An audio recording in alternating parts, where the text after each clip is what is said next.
Folks, Black Star Network is here. Hold no punches. I'm real revolutionary right now. Support this man, Black Media. He makes sure that our stories are told. Thank you for being the voice of Black America, Roland. Stay black. I love y'all. All momentum momentum we have now.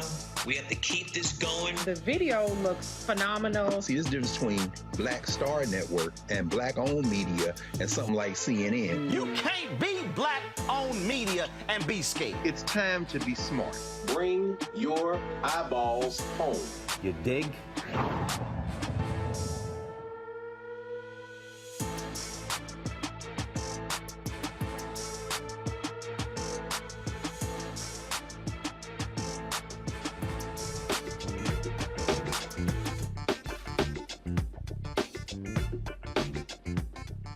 Today is Tuesday, September 27, 2022. Coming up on Roland Martin Unfiltered, streaming live on the Black Star Network, the Black Women's Roundtable will host its 14th annual Policy Forum series on Wednesday during the Congressional Black Caucus Foundation annual legislative conference. We'll be joined by Melanie Campbell, President and CEO of the National Coalition on Black Civic Participation, to give us a preview of that. Also, Fox News host Harris Faulkner and Kayleigh McEnany had something to say about me and Tiffany Cross, actually calling us President Biden's lapdogs for telling the truth about MAGA Donald Trump supporters.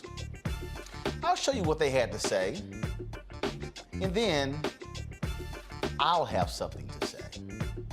Also, I'll be talking to Iowa's Democratic gubernatorial candidate, Deidre Dejear, who hopes to become the state's first Black woman to lead that state. Also, a Colorado police officer is on administrative leave for leaving a handcuffed woman in her patrol car that got hit by a train.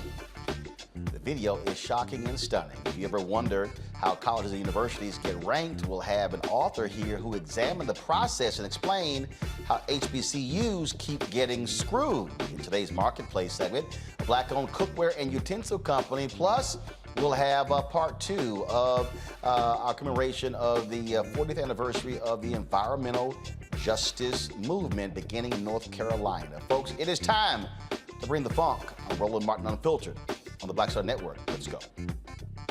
He's got it. Whatever the miss, he's on it.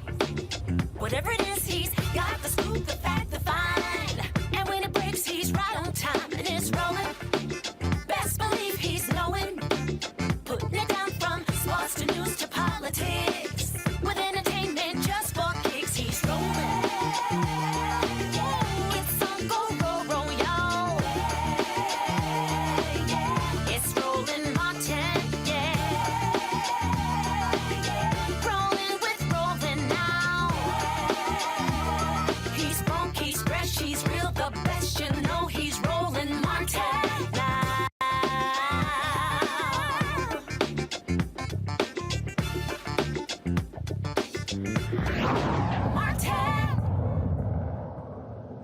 All right, folks, the Congressional Black Caucus Foundation's 51st annual legislative conference begins on Wednesday. It's the first time it's going to be in person in a couple of years due to COVID. This year's theme is Advancing Our Purpose, Elevating Our Power. The Black Women's Roundtable is taking advantage of the number of thought leaders, policymakers, advocates, and legislators who will be attending the forum, holding their 14th annual roundtable, Power of Black Women. Joining us right now is Melanie Campbell, who is the convener of the Black Women's Roundtable, joining us from D.C. Melanie, obviously this is a big political year. Politics is what is being talked about all across the spectrum here. There are a number of people who are running. You look at some critical U.S. Senate races. There's not a Black woman who's in the U.S. Senate right now. Sherry Beasley is running out of North Carolina. Congresswoman Val Demings is running out of Florida. Then, of course, you have other races involving African-American candidates. And so your assessment of where Black women stand this year in politics who are running for office. But first of all, thank you, Roland. It's good to see you. And it's been a minute, and I know you've been on the road. You know, I follow you, and thank you for all you're doing to help us all fight this fight. It's a tough one. It's a tough year, but we were made for this because what's happening is we're still living through the backlash of really moving this country forward in the 2020 election and bringing it back from the abyss. And you still have folks now for Black women, what we're feeling is the kind of pressure of owning our power really at the end of the day. And so there seems to be a rising attack on Black people. As Black women, we feel that threat. But part of what we're going to come together, the timing couldn't be better to do our gathering as we do every year. But we gather to lift each other up, but also have an opportunity to kind of huddle, especially in an election year like we're in. And we'll have some of that conversation as a part of the roundtable discussion, because we have folks here from Alabama who are going to be here all week. Tisha Daniels Jackson is one of the plaintiffs in the Alabama redistricting case that'll be in town. We got folks from LA coming in to talk about how we're going to utilize the music industry and how they can help with the social justice fight. So we'll have a myriad of folks from various backgrounds, as we always do, to come together to talk about it, looking at the data we had earlier in the year, see where we are, what new data is saying where we are, and then figuring out how we leverage our power in a time where we also have safety issues to even deal with. I was on a call earlier today talking about, when you talk about election protection, we got to also talk about safety now. We're at a different time, and we have to come together even more. And that's really what I think is important. And so many people, I think at the last minute, Roland, jumped on these planes because all of a sudden DC is about to be way crowded in the next few days. But we're going to party with a purpose as well. Well, you spoke of L.A. You've got Congresswoman Karen Bass, who's running for mayor of Los Angeles against a former Republican.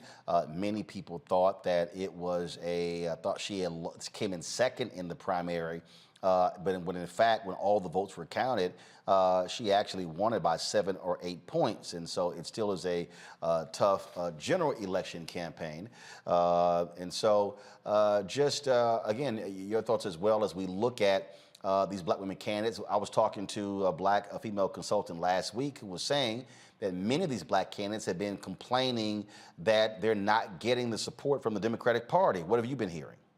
I'm hearing a little bit of that, right? I was, I'm not saying, I kind of stay on that C3 side of the wall, but I do hear things. When But remember, the C3 is about endorsing. I'm just simply at that. Just your assessment of our black female candidates getting the right support. If you let me finish, my point is, I'm going to put my political analyst hat on, and I can say what I want to say. That's all I was going to say. So I was in Georgia. Well, Stacey Abrams is running for governor. There's a lot of enthusiasm, much more than I saw a month or so ago. And you mentioned Val Demings, and so it's like the numbers are there for Stacey Abrams to become the governor. The numbers are there for Val Demings to come to the Senate, as well as folks in North Carolina. The numbers are there. The resources need to definitely be there. People have a misnomer that that folks have all the money they need. They don't, and that's historical in the first place. But I on a personal level, I'm giving. We're telling folks, whatever the party does or does not do, we have to give. So I went to a fundraiser in Atlanta. A lot of I would call old money Atlanta. They're raising that money because they want to make sure that these candidates across the gamut, because you got people who are running for, there's a sister in Georgia who's running for Secretary of Agriculture.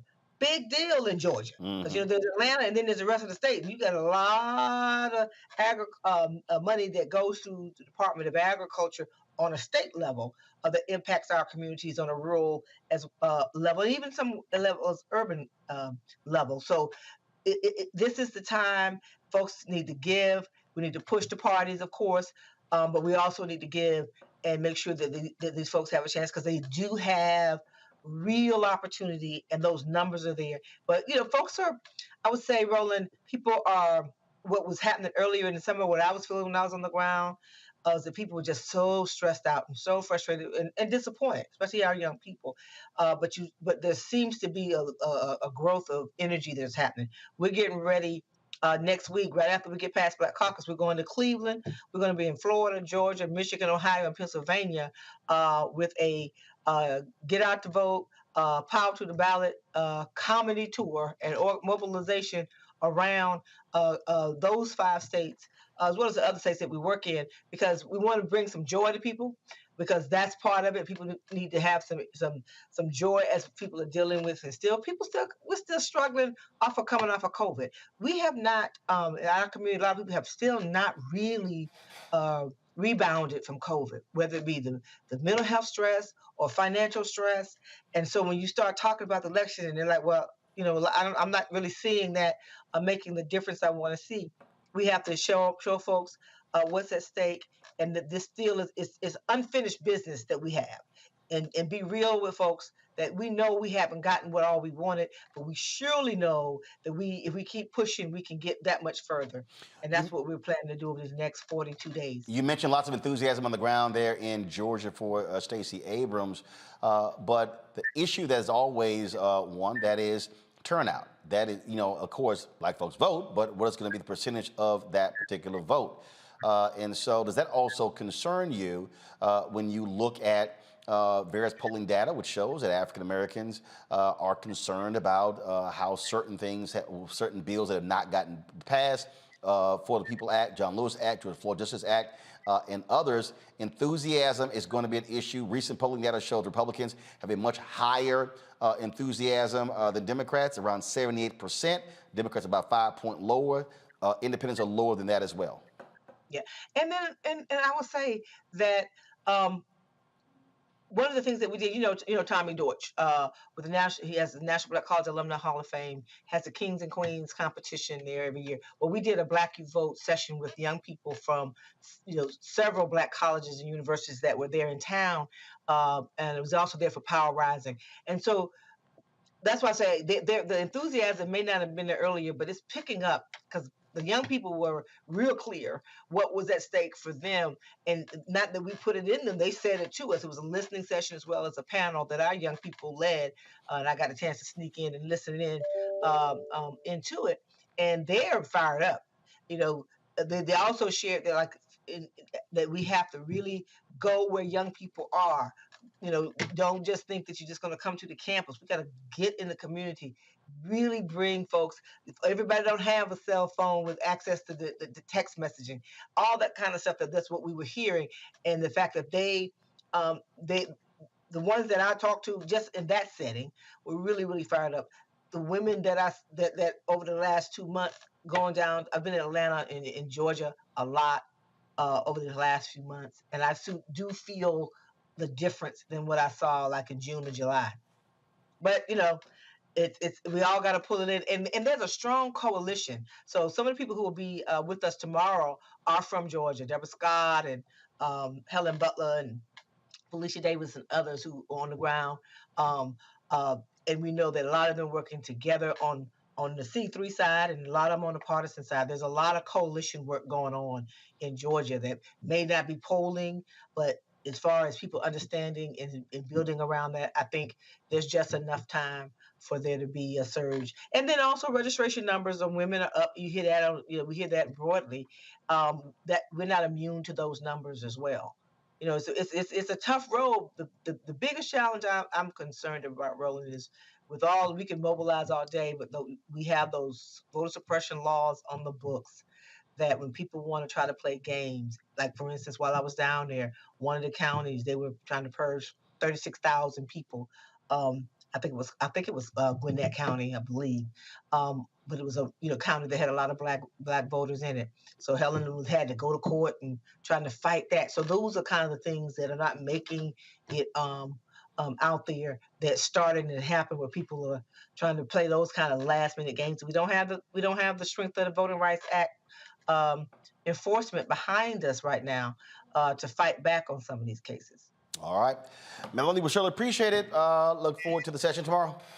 Thank you. Appreciate you, Roland. Thanks a bunch. Bring my panel on, Dr. Mustafa Santiago Ali, former senior advisor for environmental justice at the EPA, Randy Bryant, diversity and inclusion strategist, speaker and trainer, and also Dr. Larry J. Walker, assistant professor, University of Central Florida. Glad to have all three of you here. Larry, you're there in Florida. That's going to be one of the critical states. You've got Ron DeSantis, who's running for re-election for governor against former Congressman, former Governor Charlie Crist. You've got Congresswoman Val Demings sitting at the top, facing U.S. Senator Marco Rubio. You've got his DeSantis' recent shenanigans when it came to sending migrants from Texas through Florida to Martha's Vineyard, costing Florida taxpayers several $1 million. Now he doesn't want to explain where in the hell the money, when it went to actually donors to him. And again, you have that. We were looking at that state. We're looking at so many others as well. I mean, I just keep telling people over and over and over again. What this boils down to is who wants this bad enough. And the reality is you got a lot of pissed off Republicans who are mad as hell. And I saw a recent poll where 69% of Republicans said it was important for other Republicans to follow the lead of Donald Trump.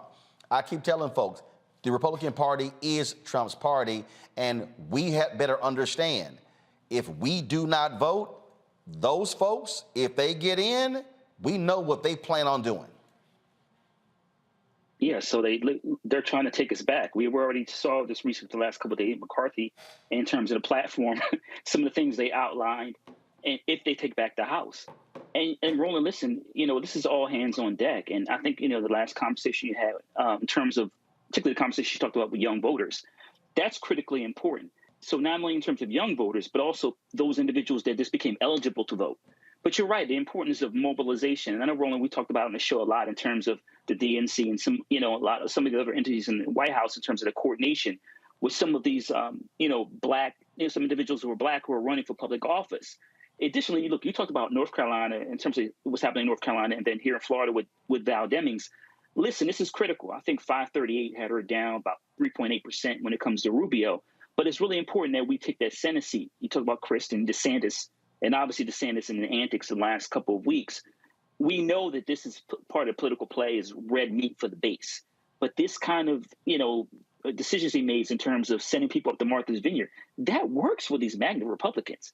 So listen, our counter has to be to tell folks, this is what you're going to continue to see over the next couple of years. If we don't take action, if you don't get out the vote, it's going to get a lot worse. And then, Roland, this is 2022. You and I both know in 2024, when we have the re-election, when the big chip is really up, that this could cascade if we don't stop it right now in 2022. And like I said, we don't take the necessary steps to get immobilized and give people a reason, particularly black folks, a reason to vote. That not only in 2022, but 2024, we can encounter some serious problems. If folks really want to understand what we're dealing with here, Randy, I've done a lot of interviews lately for my book, White Fear. And the reason I've been laying out to folks why they need to read it. And I've had some conservatives really upset because of what I wrote. Well, to me, here's a perfect example.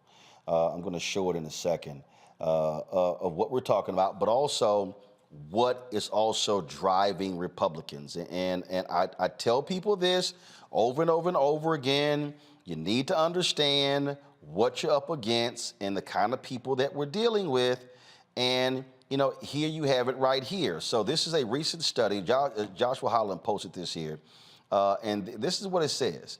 A new study shows that since 2008, more white people in the United States oppose welfare programs, in part because of increasing racial resentment. One of the reasons for this opposition, according to the report, is white Americans' perceptions that they might be losing their financial and social status while people of color make gains in those areas. That's why I wrote White Fear. That literally is the basis of my book. And I have been telling folks this, that white fear is what's driving the Republican politics. And so when you have these white Republicans who are attacking migrants, who are attacking the immigration issue, what they're dealing with, they are pressing those buttons of white racial resentment, and those white folks are like, oh, we're going to vote. So for all these black folks who I hear, man, I ain't voting, we ain't got nothing, all this sort of stuff, all you neoliberals, do understand, all of y'all folk who hollering reparations, all of y'all who are talking about the George Floyd Justice Act, all of you are talking about cut the check. These white folks voting. So y'all can run around and holler all day, man, I ain't gonna sit here and vote till I get something. Oh, these white folks are voting, and go ahead and mess around and let them turn out in huge numbers in November. See what happens. Amen. The whole Make America Great Again, or ours again, really is what they were saying, is all about white fear, about them losing control of this country. If you just even look at the population, how the population is changing. So people are voting not for something as much as they're voting against something. And that's against us having rights. Because some people feel as if when we have rights as Black Americans, as any minority group, then they are losing control. And I will tell you that even the most liberal of Republicans have no interest in losing control. And so what we need to recognize as a people is that we are fighting, like literally fighting for the rights that we have fought so hard to get. They're at risk right now. And so there have been some years, when we think about former President Obama's election, where hope, because hope is very much a currency in the Black community. And I think we are tired. I think the point was made that we are exhausted. It's been a rough few years for us. And so I don't think hope is going to drive us, because some days I believe some of us feel somewhat hopeless. It needs to be anger. We need to match their fear with our determination and resistance against losing the rights that we have now. Look, you could be, look, Mustafa, they can be tired as they want to. I'm trying to warn people. And I'm telling y'all, in 2016, at the CBC dinner, Saturday night, I looked Hillary Clinton in her eye and I said, listen, there is enthusiasm on their side, not on your side. Y'all don't get it in gear, you're gonna be a bridesmaid for the second time. Roland, we're talking about colleges later, and what you were talking about reminds me very much of the California school system. We're talking about colleges and universities and how all of those universities used to be free. Remember, they used to be free. And what happened was too many minorities and Black folks were getting in. And so people voted to actually, make them where they were profitable, charge money, specifically the exact same situation. So this has happened forever, that when people feel as if they're losing control, they will literally vote against their own interests just to shut us out. Mustafa. I mean, I agree with everything that the panelists shared. I mean, folks, we just got to realize, what the game is. We know that if Democrats are no longer in control, and Republicans vote at higher numbers than we do, that the courts are going to continue to change. And we know how that has such a huge impact inside of our community. So we can't afford to have more conservative judges being put in place on all levels. So whether you're voting for local, the county, the state, or the federal, it's incredibly important. We also understand that when we were going through COVID, if it wouldn't have been for the Democrats, there would not have been the same amount of resources that are out there.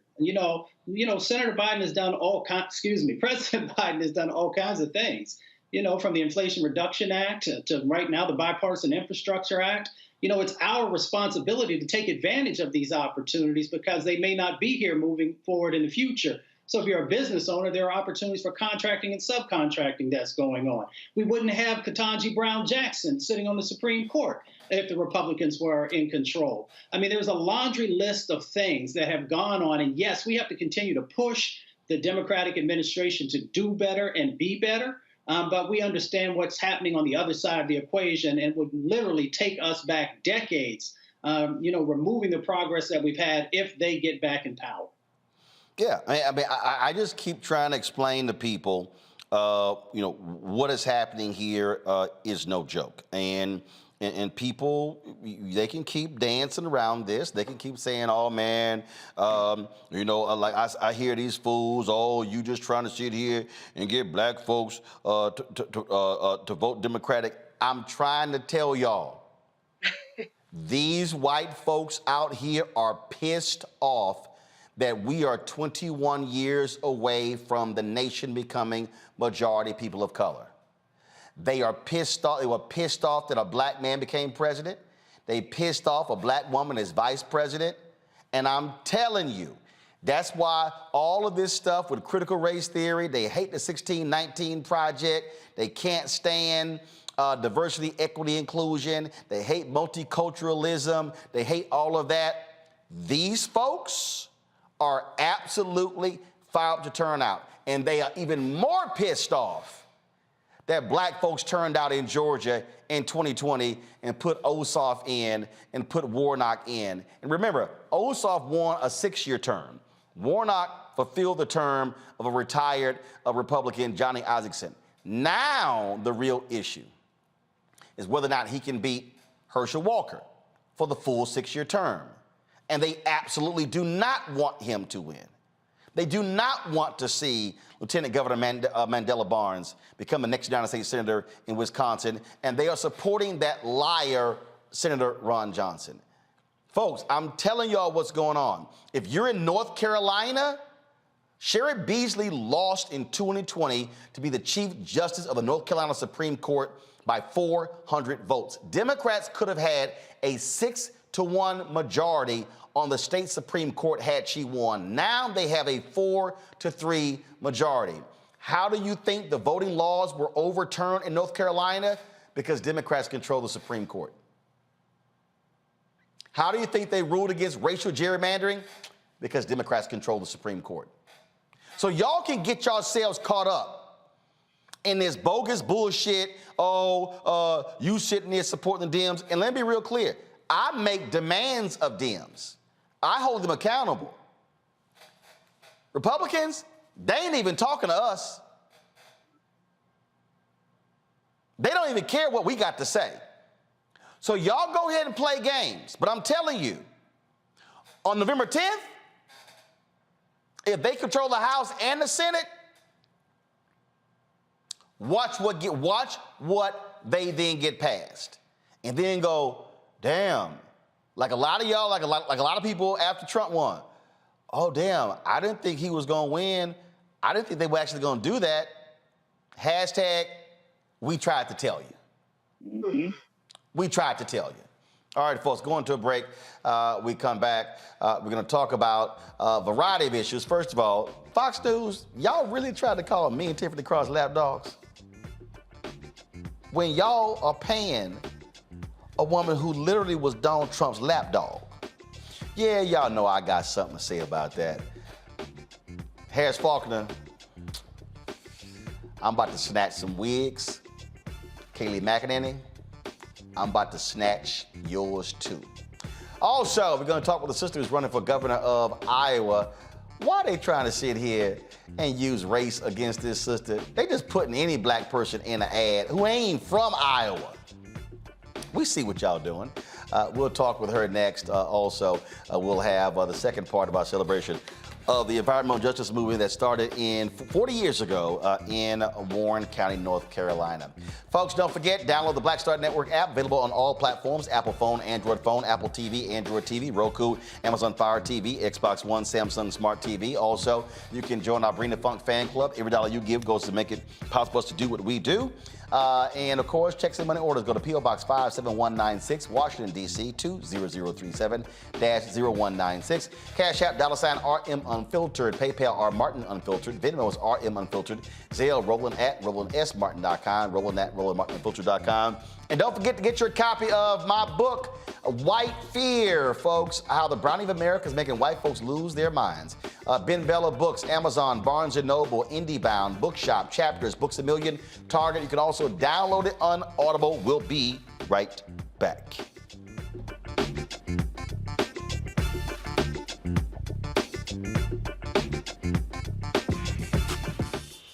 When we invest in ourselves, our glow, our vision, our vibe, we all shine. Together, we are black beyond measure. Hatred on the streets, a horrific scene, a white nationalist rally that descended into deadly violence. White people are losing their damn minds. So an angry pro-Trump mob storms the U.S. Capitol. We've seen shootings. We're about to see the rise of what I call white minority resistance. We have seen white folks in this country who simply cannot tolerate black folks voting. I think what we're seeing is the inevitable result of violent denial. This is part of American history. Every time that people of color have made progress, whether real or symbolic, there has been what Carol Anderson at Emory University calls white rage as a backlash. This is the rise of the Proud Boys and the Boogaloo Boys. America, there's going to be more of this. Here's all the Proud Boys, guys. This country is getting increasingly racist in its behaviors and its attitudes because of the fear of white people. The fear that they're taking our jobs, they're taking our resources, they're taking our women. This is white fear.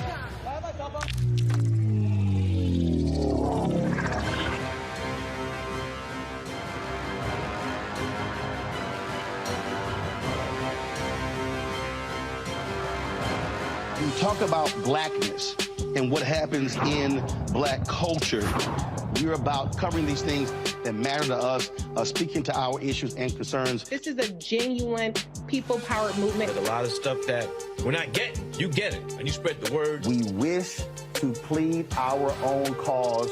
Too long have others spoken for us. We cannot tell our own story if we can't pay for it. This is about covering us. Invest in black-owned media. Your dollars matter.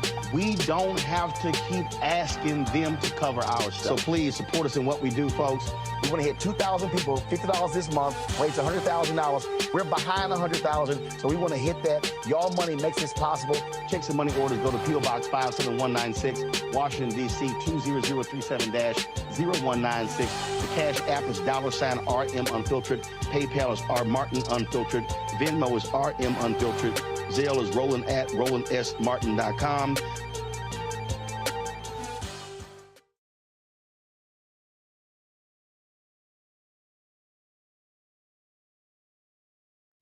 Hi, I'm BB Winans. Hey, I'm Donnie Simpson. What's up? I'm Lance Gross, and you're watching Roland Martin Unfiltered.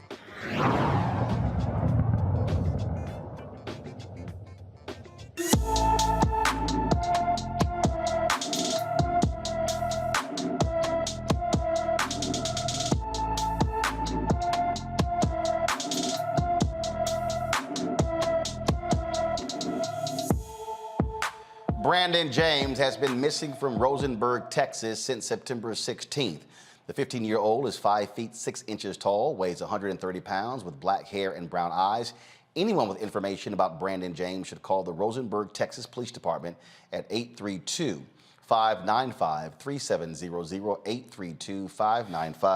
832-595-3700. Folks, to see incompetence meet preposterous, you need to look no further than a Platteville, Colorado cop. The Platteville officer's parked car gets hit by a train with a female suspect handcuffed inside. Yeah, this actually happened. Here is the video. Is that Hart? No, that's time check. Oh my God!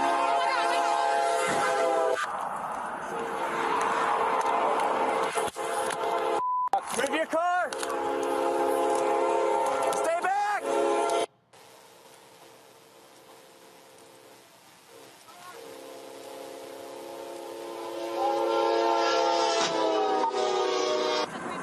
Patrol car was just hit by a train. Dispatch, up to 346. Status medical emergent. The suspect was in the vehicle that was hit by the train.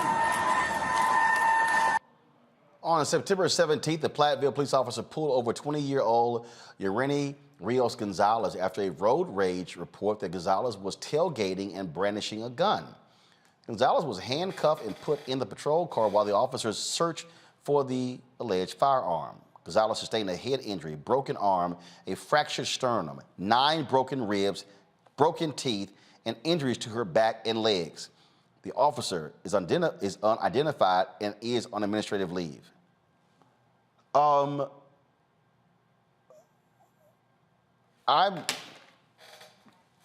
Randy, I'm confused. I've had a driver's license since I was 18 years old. I don't know how many times I have been told, and I've seen signs that say, you don't on a railroad track. Why in the hell would a police officer park their car on a railroad track?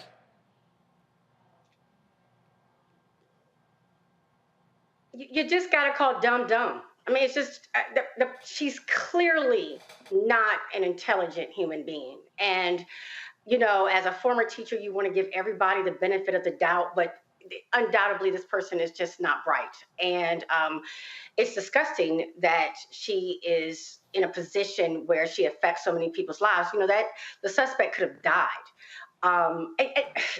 Yeah, it's almost even hard to, it's so incredibly ridiculous, it's hard to even talk about. And then that she gets to be on administrative leave, which means, as always, she gets to be paid for making such a gross judgment of error. It's just disgusting. I just don't, I mean, administrative leave, Mustafa? I mean, you're a cop. You park on a railroad track. How hard is it to stop someone on either side of the track? Right. I mean, you know, this is just ridiculous. It's ridiculous for a number of reasons. First, a police officer, the model that they grow up with, what is infused into them is to protect and serve. Of course, we know that we don't often see that in relationship to Black and brown communities. Here's the other thing. Folks, when you watch this video, count out how much time they had to actually pull that sister out of that truck. When I called it off, it was about 7 to 8 seconds at least. I want you to think about all the times you've also seen police officers put their hands on somebody, slam them to the ground, drag them around. So there's no reason that, remember, there are 2 officers there, that they could not have reached inside of the truck and pulled that individual out. It's really that simple.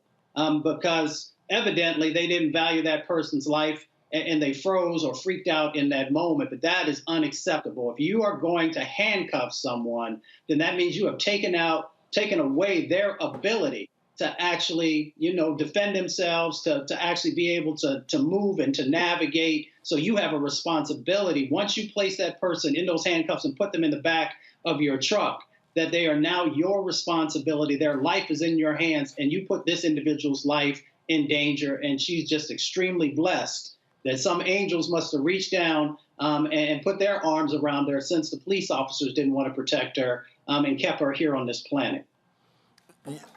Larry, again, head injury, broken arm, fractured sternum, 9 broken ribs, broken teeth, injuries to her backs and legs. Damn, she is lucky she is not dead. So when you see that video, you would assume the person didn't survive. Yeah. So Mustafa said the point that talked about angels. Yeah, she had several angels looking over her, because when you see videos like that on television and it actually happens, usually the person doesn't survive. But this is like a bad episode of Keystone Cops. How could you possibly leave a patrol car on the tracks? I mean, Roland, just today I drove past, it was a train that stopped, and, the ladders, the ladders come down, and, right, you have the X right there. How could you possibly park right there? I mean, it's negligence. And listen, those officers should be fired. You can't put someone's life in danger. Let's not forget that train is an engineer or several engineers. So not only could you have killed the person who was in the police car, but you'd have also killed the engineer, any of the individuals who were on that train. And we wouldn't even talk about the amount of cost of money that it costs in terms of the incident. So it's really not acceptable. Those officers should be fired ASAP. And it's just fortunate that, like you said, the suspect wasn't killed but it's one of the most shocking videos I've ever seen. Yeah, absolutely stunning. All right, folks, let's go to our next story, and that is one of the sisters who is running for governor in this country, not just Stacey Abrams. In Iowa, small business owner Deidre Dejear is facing off against Iowa's current governor, Republican Kim Reynolds. Deidre joins me now from Des Moines, Iowa. Deidre, glad to have you on Roland Martin Unfiltered. Already, your opponent is trying to say you are a boogie woman. You're going to be sitting here defunding the police, trying to tag you with race. They put together a commercial that features Congresswoman Cori Bush, which I don't understand. She's in Missouri. She's a member of Congress, and you're running for statewide office in Iowa. Yeah, thank you, Roland, for having me on this show. I have always been a great admirer of you when I was even a broadcast news student in the year of 2004, which was a very, very important year between 2004 and 2008. And so I'm really grateful to be on this show. But you're right. My opponent released an ad the latter part of last week. And when I initially saw the ad, the ad has her sitting at a coffee table with a TV in the background with a Black woman. And I originally thought, oh, she found a Deidre lookalike. And the closer I looked, it was actually a news story that Congresswoman Bush had been featured in, talking about the subject of defund the police. And then the ad followed with scenes that were of riots that did not take place in the state of Iowa. And she went on to talk about somewhat of an imaginative story of what's happening in the state. And it's unfortunate, but I'll tell you what it is in all honesty. This is truly a figment of her imagination as it relates to this ad, because she's not focused on Iowans right now. Nothing about that ad was about Iowa. And the fact that she had to go and find B-roll from another congresswoman in the state that wasn't Iowa was just unfortunate. But just yet another example of why we got to get rid of leadership like that. It's interesting when we see how these things are playing out. The Republican Party, they are absolutely trying to push the buttons of race, and that's what that was all about. Featuring a Black congresswoman from Missouri, then showing riots. What they're trying to say is, vote for me, the white woman, because this Black woman, she's scary. Yeah. And the fortunate part that I have is that I'm running in a state like Iowa.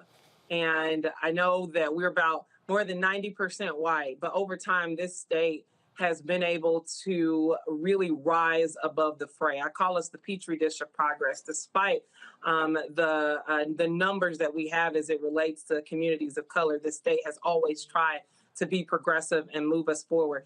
And I also like to tell people about what happened in the state of Iowa. Nearly 100 years before Brown versus Board of Education, our state desegregated schools for a little 12-year-old Black girl that was in rural Muscatine County in the state of Iowa. Her father was an attorney, and he was homeschooling her and realized that she was going to get a shot.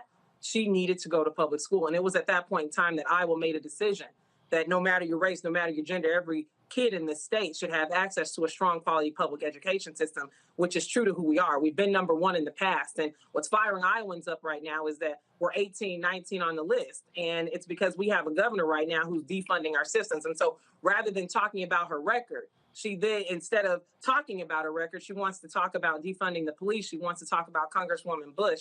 And that's not the play right now. And Iowans aren't going to accept it. I didn't even really have to say a whole lot about it. Roland, Iowans stood up and talked about how saddened they were, how disgusted they were, that's where she wants to take things. She's insistent on driving wedges between people, including two Black women, states apart. When it comes to, obviously, Iowa is an overwhelmingly white state. What has been the reaction to your candidacy? Here is someone also who is very conservative. You look at the state Supreme Court there as well. Iowa used to be, some consider it to be, a purple state where you had Democrats and Republicans, depending upon what election year. But it has gotten increasingly red over the last several years. It's gotten increasingly red over the last several years. That's a true statement, but we're not done yet. The fact that we were purple meant that we would swing from one side to the other. And, we're swinging. We're kind of stuck on the other side right now with our current leadership. But Iowans are waking up to the fact that she is an extreme. The people who are receiving me across the state aren't just Democrats. They're independents. They're Republicans. And you want to know the issues that they want to talk about? They want to talk about education, and they want to talk about choice. They're upset with the fact that our governor wants a 6-week abortion ban in the state. They're upset that more than 90% of our students are enrolled in public schools. And over the last 4 years, she's only given our education budget on average a 1.9% increase. She decided at the end of session last year that she wanted to take $55 million of taxpayer money to fund the private tuition of 2% of our students, rather than fix the whole system that is in dire need of investment. She is clearly out of touch. And the reason why I say that is because she is in alignment with so many of these extreme measures that are coming across extremist Republicans' desks. And the common sense Republicans in our state are standing back from that. That bill that I told you about, 28 Republicans who have been in lockstep with her the entire session said, we're not voting on that. We're not saying yes to that. And many of them were up for re-election, or many of them were up for retirement, but about half of them were up for re-election. And this governor, because they stood out and stood up for their communities, decided to get people to primary those folks who stood up for what was right, and she helped them raise money. And those Republicans are no longer in office. So she's being divisive, not just amongst Democrats. She's being divisive amongst her own party folks. Questions from the panel. First off, Larry. Yeah, so you highlighted some really important points regarding Iowa and education. And I wanted to talk about, you talk about the state is, extremely rural. How are you getting that message out about, you talked about education and where Iowa was and where it is now. How are you getting that message out on, boots on the ground? How are you in terms of travel, in terms of volunteers? Talk about that a little bit. That's a good question. So I have a little uniqueness about me. I'm originally from Jackson, Mississippi, as city as it gets, right, in the state of Mississippi.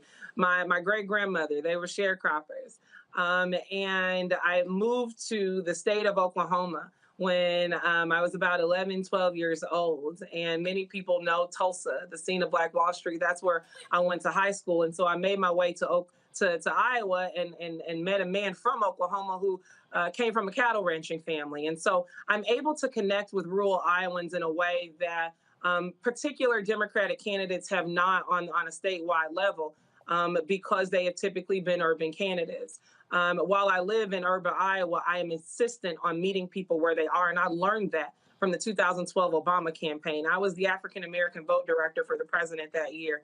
And folks thought we had turnout that was great in 2008 amongst Blacks, but we showed up in 2012. And that is not just amongst the Black community. When we know we show up to people's doors and connect with communities all over this state, we see real change happen and we see interest in our candidates. That's what makes us purple. But the fact of the matter is we have to do the outreach to make sure that that's happening. When she won in 2018, she only won with 50.3% of the vote.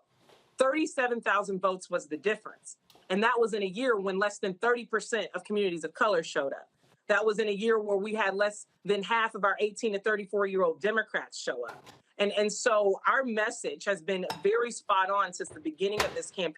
We have to connect with people and meet people where they are and let them know that they're not alone in this journey and that there's something we can do about it. Because the other side is spending their money to make people think that they're unbeatable. But when you only win by 37,000 votes in a gubernatorial cycle, you're not unbeatable. We just need to work harder. Randy. I'm very curious to see how people have responded to you and what you have to do to ensure that people know that we're not monolithic. It seems as if they have tried to group you and say all people or all Black women think this way. And so how have you ensured that they know that you think differently and that you have your own message and your own plan and your own platform? Right. So when we think about the issue of defund the police, and when I talk to some of our young people on the subject matter, I ask them the why, right? That tactic is a route to get to some sort of solution. And when I ask them the why, they want their communities to be safe. They don't want to see the consistent cycles of recidivism happening in their communities. They want to make sure that people are economically sustainable. And so those are the topics that we talk about throughout this campaign, because we've got basics back right in our state. We have never, ever elected a Black female governor in this country ever. I come from a lineage of women who have been problem solvers, who have been forced to have to bring people together to achieve the goals that they want to achieve. And these women in my life have not had the privilege to decide who they would and would not work with, who they would and would not go in front of, right? For the sake of the better good. That is what democracy looks like. And so what I'm insinuating with folks across the state, I know you're giving up. I know you're tired. I know you don't want to see these tragedies happening in your community anymore. But what I'm insisting upon is that we not give up on democracy. And if there is going to be any type of woman that is going to defend democracy any day out of the week, it's the group of women that I come from, Black women, who understand what it means to work with people, who understands what it means to be inclusive in our thought. We no longer have to settle for these policies that rob Peter to pay Paul. We've got to make sure Paul is good, Peter is good, and Paul is good. Because what's happened in my state is that they'll go and create policies for a very small group of people. And then they'll go to the press and they'll brag about it. And they say, look at what we've done. We helped this group of people. Meanwhile, the rest of folks are looking like, what about us? What are you going to do for us? Well, that's because policies are not being created by people that care about all of us. As a Black woman, I am ensuring that that is going to happen, because I know whether we like it or not, we need each other. Republicans, Democrats, Blacks, White, we need each other. And over these last 24 months through COVID, we've learned that we can come up with some good solutions collectively, and sustainable solutions at that. So we might as well get back to doing what we know works versus just trying to pit people against one another, because that's a sport. That is not a strategy. Mustafa. Well, all I can say is if I was living in Iowa, you would get my vote. No, I appreciate that. That's just real talk, because I followed your candidacy for a little while. I've spent quite a bit of time in Iowa, and I know that when it comes to those in rural areas who are now dealing with the flooding, and we've seen some extreme flooding that has happened there in Iowa, and then also the extreme temperatures in the summertime are impacting, many of the agricultural practices. Do you see an opportunity to bring together both the rural and urban communities and with a pathway forward that is one that helps all of them? Absolutely. Absolutely. And honestly, that's the work that we're doing right now. The issues that we're talking about are not Republican, Democratic issues. And unfortunately, our rural communities are feeling it quicker than our urban communities. I live in an urban community, and we have corporations and nonprofits. And when our schools aren't doing well, when people are hungry, we've got the safety nets. Our rural communities, they've used most of their safety nets. They've been making do with what they have. They've been resilient, and they've been left behind by both Republicans and Democrats. And when I'm talking to them about funding their schools, it means something to them, because their schools are closing. Their kids are graduating from high school vowing never to come back. Why? Because of the lack of economic vitality that exists in those communities. Our state is short 50,000 workforce units today. 50,000. And that is disproportionately impacting our urban communities, specifically communities of color, and it's also disproportionately impacting our rural communities. And so we have to do a much, much better job of showing up for those folks by making sure that our policies are inclusive, and they're receiving me. My first overflow crowd was in rural Audubon County, and some of you all might have remembered Congressman Steve King. That was in his old district. They're hungry. They're hungry, folks. And, I know that we talk a lot about hope and things along those lines, but right now it's really about the hard work of the everyday Iowa Democrat that's shown itself to be tested at every opportunity. And now we have another big test ahead of us. And I'm excited to see what comes of it. All right, then. Deidre Dejear, first of all, if people want to support your campaign, where do they go?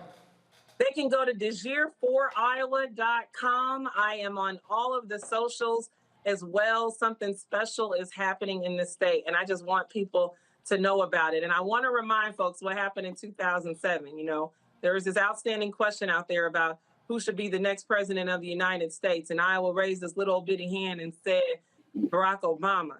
And here's the kicker of it all. The rest of the country listened to us. So we know who we are. And we're going to remind the country of who we are once again with this candidacy. All right, then. Deidre, we surely appreciate it. Thanks a lot. Thanks for having me. All right, folks, when we come back, a lot of things we want to talk about. First of all, Kayleigh McEnany and Harris Faulkner at Fox News. Oh, my goodness. They were a little upset because Tiffany Cross and I called out the cult followers of Donald Trump. I called them evil. I didn't lie. They took exceptions, literally saying that, oh, we're lapdogs for President Joe Biden. Well, they said that yesterday. Now I'll be responding. That's next on Roland Martin Unfiltered on the Black Star Network. When we invest in ourselves, we're investing in what's next for all of us. Growing, creating, making moves that move us all forward. Together, we are Black beyond measure. On the next Get Wealthy with me, Deborah Owens, America's Wealth Coach, African Americans have an average student loan balance of more than $30,000. Student loan forgiveness has been a long time coming. The Biden administration has introduced a new program that's going to allow you to have almost or up to $20,000 forgiven. I think that the Biden administration, by implementing this plan, is admitting that there have been several serious faults within the higher education financing system and that this plan is a step in the right direction. That's on the next Get Wealthy, only on Black Star Network.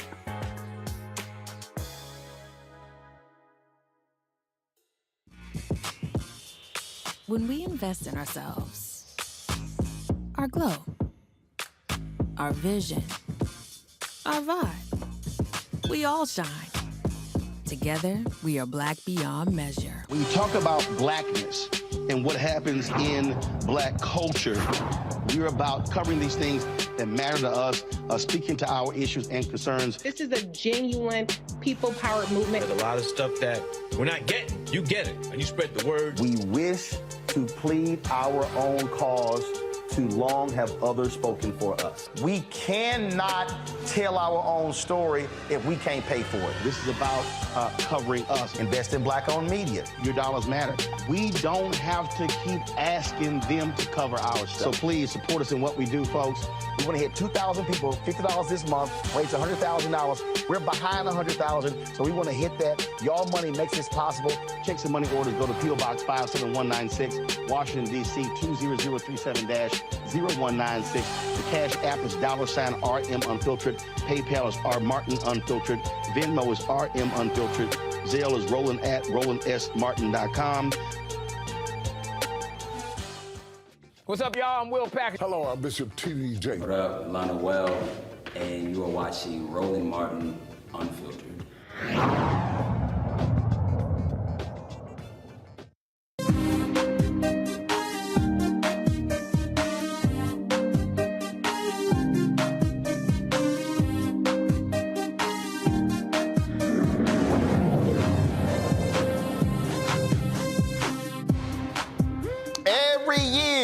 We see college universities hyping their rankings in the U.S. News and World Report's college and university, the best of the universities. I'm talking about folks go crazy. Oh, we've gone up. We ranked this number, this number, this number. But is it real? Is it marketing? Is it to sell copies? Is it to brand U.S. News and World Report? A magazine that actually doesn't even exist anymore. It's really just a website. Well, in many ways, it screws HBCUs in their rankings. The author of Other People's Colleges, The Origins of American Higher Education Reform, Ethan Risk, took the time to examine how the college rankings began and how historically Black colleges and universities fare. He joins me now from Reno, Nevada, where he's professor of higher education administration of the University of Nevada. So, Ethan, glad to have you on the show. First, look, you take Forbes rankings of billionaires. First of all, they throw on the dart at stuff. And they've had Donald Trump on that. We know he wasn't no damn billionaire. You look at a lot of these other lists that come out. Truth be told, these are marketing opportunities, branding opportunities for these media outlets, and they've now become like the thing of all things, as if they're really, really legitimate. Isn't that really the case with this U.S. News and World Report college ranking? Absolutely. I mean, as you just said, U.S. News, it used to be a magazine. You used to be able to get it alongside Time or Newsweek. And then they realized they put out this issue every year, starting from 1983, on the best colleges. And eventually they realized that was the only thing people were paying attention to U.S. News anymore for. So that's all they are. They don't do journalism anymore. They just do this ranking, and they make a bunch of money off of it. Absolutely. And we talk about bunch of money. I mean, these colleges, it's called a stamp of approval. And so when it comes out, they tout where they rank, what their number is, if they've fallen, and they go on and on and on about it. But we also saw a little controversy this year where one of the universities had to change some stuff because the data they submitted wasn't correct, right? Absolutely. So yeah, Columbia University in New York got dinged because they were fudging some of their data, and that's on them. They shouldn't have done that. But honestly, what's the difference? And they were, maybe they could have been number 3 instead. They were number 10. Who cares? I mean, this list, the top 20 institutions, never change on this list. They move places a little bit, except for number 1. Princeton's been number 1 for 12 years running now. And they're just jockeying, who's going to be 3, who's going to be 4. I don't care about that, because we know exactly what all of those institutions are like in the top 20. Guess what? Until number 20, they're all private institutions. They are all predominantly white institutions.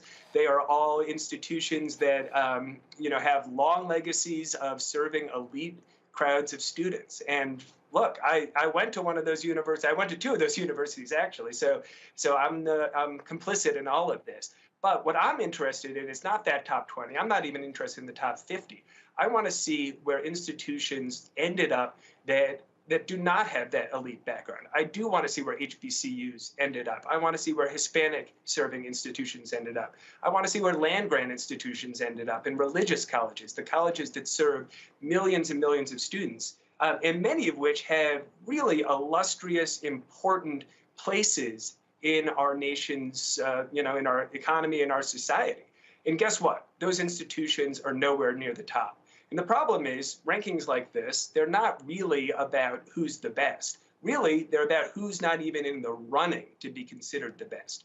For every school that makes it is a winner, there are dozens and dozens of losers. And those losers are the ones that have been losing for a long time. So in my book, I traced this back all the way back to 1906, which is sort of the first time anybody sat down and tried to make one of these rankings. The Carnegie Foundation did it, and it was an incredibly exclusive list. Guess what? There were no public institutions on there. There were no Black institutions on there. There were no women's colleges on there. There were no land grants on there. There were no religious colleges on there. And we should be surprised that today all of those institutions are still being excluded? I don't think so. So why then do these schools participate? Is it that what U.S. News and World Report has done, you've now got these parents who are running around going, oh, I want my kid going to the 17th ranked school, the 38th ranked school. Really? I mean, come on. How much of a difference does it actually make? That's a very good question. Now, you'd have to go to the institutions and talk to their leaders about that. Why do you participate? Because there are some schools that have tried to opt out of the whole U.S. News game. A lot of schools still contribute to something called the Common Data Set, which U.S. News pulls their data from. But you could even opt out of that. So I don't really know. I mean, there must be some hope, hope against hope, that maybe this will be the year they're not excluded. This will be the year that the rankers have a little bit broader understanding of what counts as quality. But it never happens. Walter Kimbrell, who's been president of 2 HBCUs, just left Dillard. He was at Philander Smith in Little Rock. He's now interim in position there at Morehouse.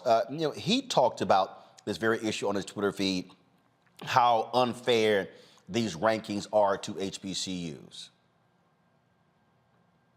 And so speak more to that in terms of just, so first of all, from the reports, who do they rank as the top HBCU? Is it Florida A&M? No, nowhere near the top. So the only one in the top 100 list of the top 100 universities is Howard. And it's at the bottom of the top 100. It's number 89. It is tied with the Colorado School of Mines, which I'm not trying to criticize. Hold up, I'm sorry, hold up. Colorado The School what? of Mines. The Colorado School of Mines? Mines, yeah, mining. Wow. I'm sure it's an amazing institution, but when you compare sort of the importance, the recognition of Howard University in the nation's capital, the alma mater of Vice President Harris, Thurgood Marshall, Toni Morrison, I could go on and on. That's showing up as 89 on this list. And guess what? That is the absolute best that any HBCU does by a long shot. There's no other HBCUs even on that top 100 list. For most of the ones that the famous ones, the elite HBCUs, you need to go over to their liberal arts colleges list. And there you need to keep scrolling and scrolling and scrolling. You will see Spelman fairly high up in the 50s, but then you have to go down and down to get to Morehouse, and then you have to go way down into about 150 to get to Fisk, to get to Tougaloo. These institutions are ranking alongside colleges that, look, I'm a professor of higher education. I know almost every college, and I haven't heard of some of these colleges that they're getting ranked alongside. I wrote some down. Spelman was tied with Principia College in rural Illinois. I'm sure it's a great college. I've never heard of it. I have heard of Spelman. Morehouse College, Dr. King went there. Tied with Randolph College in Virginia. It's got about 500 students. Damn, I live in Virginia and never heard of Randolph College. What, me? I live in Virginia and never heard of Randolph College. Fisk University, it's behind something called Covenant College in Lookout Mountain, Georgia. Fisk! Du Bois went there, come on! It's Fisk University in Nashville, and it's ranking in the 150s. Something is wrong here. Something is up. That is absolutely crazy there.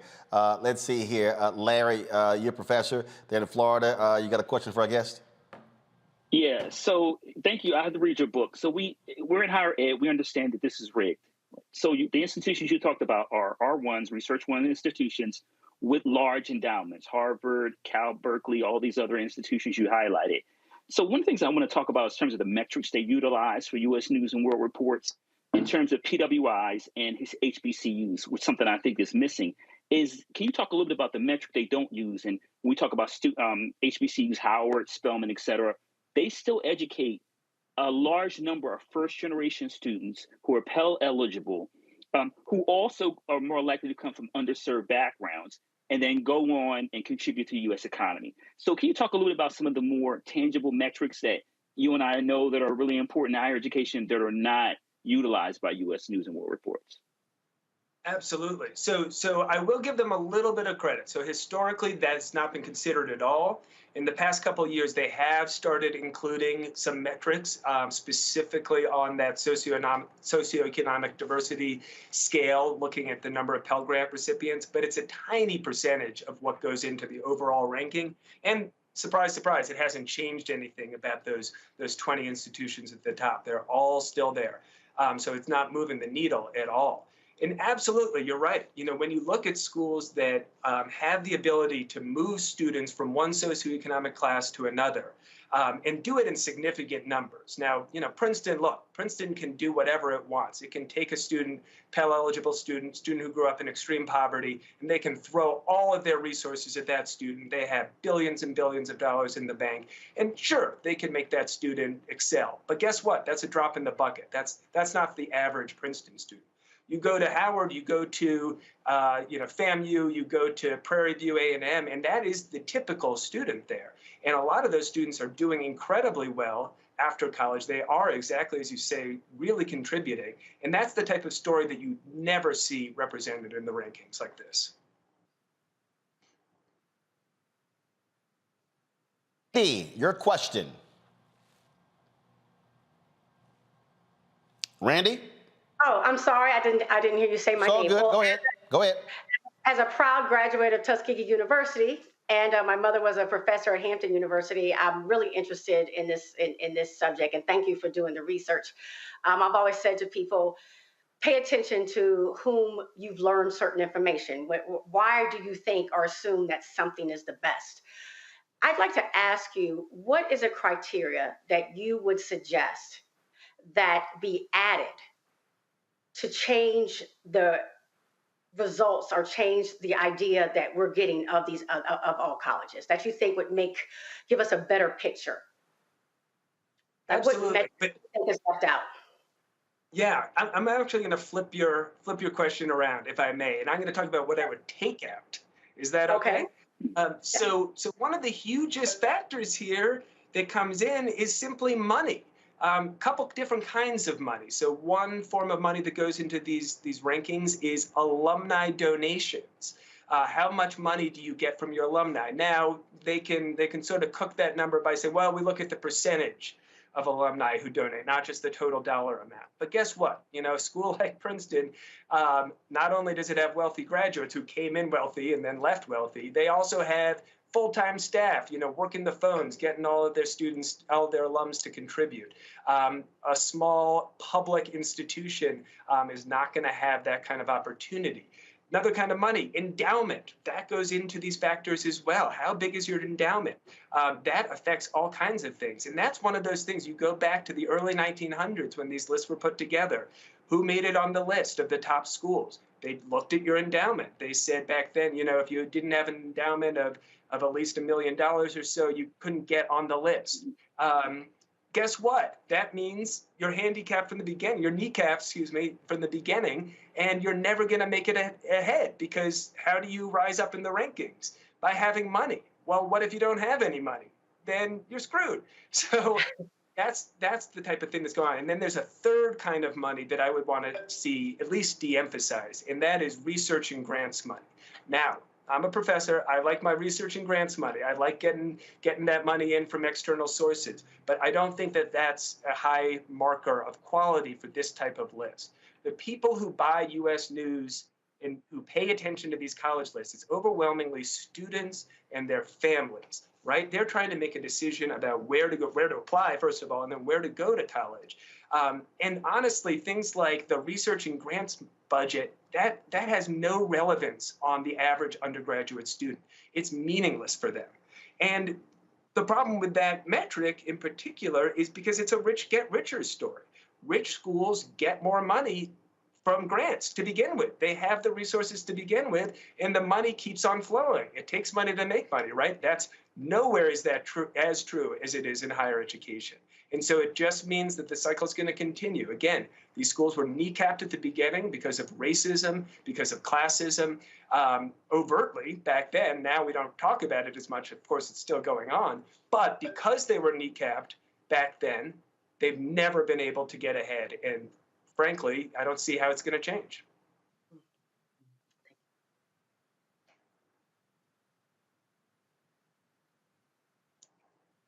Alpha. Well, Professor, first of all, thank you for your book, and thank you for the research that you've been doing. I want to make a point and then ask a question. So the point is, and I guess it ties into where you were just sharing about resources and money, that a number of the reoccurring folks on the list, especially on the top part of the list, made their money off of slavery. And there should be some type of a penalty for, or maybe even an exclusion, if that has been a part of you building, you know, a number of the different sort of financial vehicles that are utilized for the decision making. The question also is, building upon that, is around diversity. Is there a way for there to be some type of a board that maybe they already have, or something else that makes sure there are diverse voices as a part of the selection of the list? Great question. So really good point up front. So absolutely. A lot of these universities profited handsomely from slavery, literally building their campuses with the labor of enslaved people, profiting off of the slave trade in some cases. And the institution I went to as an undergrad was Brown University, absolutely profited off of the slave trade in some of its original big donations. Now, when I was an undergrad, Ruth Simmons, an amazing college leader, was the president, and she launched it's called the Slavery and Justice Committee that looked at that legacy and unpacked a lot of it. And then other schools have followed in that lead. Ruth, by the way, now the president of a historically black college, Prairie View A&M. Well, she's retired. She's retired. Oh, did she finally retire? Yep, she resigned, and so they'll be getting a new president. Okay, well, she deserves a nice retirement, but she is spectacular. So absolutely. So that legacy is there, but it's not just slavery.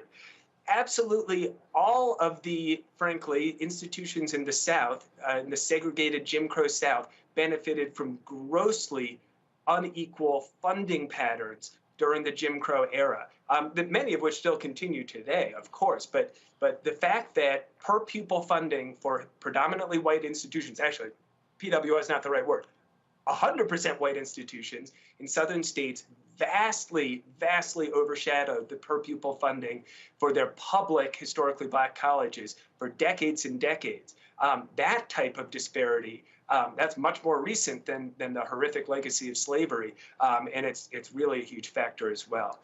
So there is all kinds of nastiness going on in terms of that wealth in particular. Now, your question about how these things are put together, I love that idea that there should be diverse voices in the rankings. You're not going to see that happen at U.S. News, frankly. Their ranking algorithm has been tightly controlled since the very beginning. They're not going to open that up. There are other associations, other organizations that are trying to do their own rankings, and they are bringing in diverse voices, which I think is terrific, and they're looking at other metrics. But guess what? You don't read about those on the front page of the Washington Post or the New York Times. When U.S. News comes out every year, every September, front page news. So I don't know how to deal with that. Folks, the book is by Ethan Risk. You want to check it out. As Other People's Colleges, The Origins of American Higher Education Reform. We appreciate it. Thanks a lot. Thank you, Roland. Pleasure to be here. All right, we come back, folks. Got a few words for Kayleigh McEnany and Harris Faulkner of Fox News. Had the audacity to call Tiffany Cross and I lapdogs for Joe Biden. Really? The two of you who were at Fox News. You suck up to Donald Trump so much, you might as well be a pair of Depends on his ass. I'll break it down when we come back. Download the app, Black Star Network app, Apple phone, Android phone, Apple TV, Android TV, Roku, Amazon Fire TV, Xbox One, Samsung Smart TV. Join our Bring the Funk fan club. Of course, cash, check and money orders go to P.O. Box 57196, Washington, D.C., 20037-0196. Cash App, $RM Unfiltered. PayPal is R Martin Unfiltered. Venmo is RM Unfiltered. Zelle is Roland at RolandSMartin.com. Roland at RolandMartinUnfiltered.com. We'll be right back.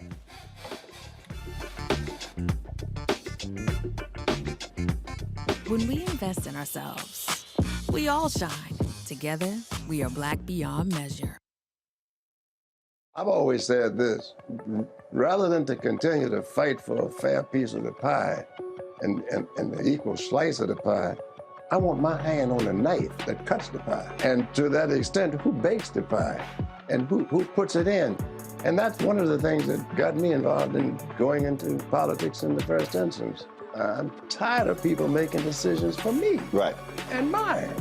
I want to be a part of that decision-making process. And luckily, it has paid off in terms of seeing the progress that many people in America have made, particularly the people of color. One thing bothers me now that we seem to be losing that. Right. By saying that we've got to be more concerned with other people than those people who were here. We built America.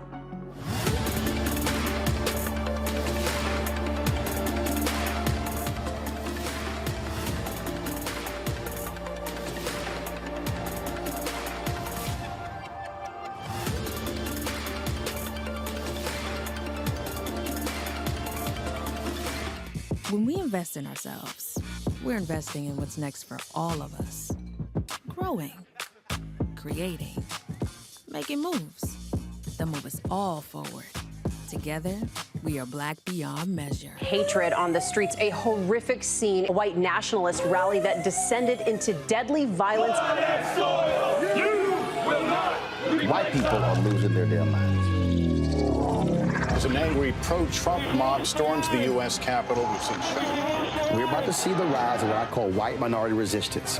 We have seen white folks in this country who simply cannot tolerate black folks voting. I think what we're seeing is the inevitable result of violent denial. This is part of American history. Every time that people of color have made progress, whether real or symbolic, there has been what Carol Anderson at Emory University calls white rage as a backlash. This is the rise of the Proud Boys and the Boogaloo Boys. America, there's going to be more of this. Here's all the Proud Boys, Dave. This country is getting increasingly racist in its behaviors and its attitudes because of the fear of white people. The fear that they're taking our jobs, they're taking our resources, they're taking our women. This is white fear.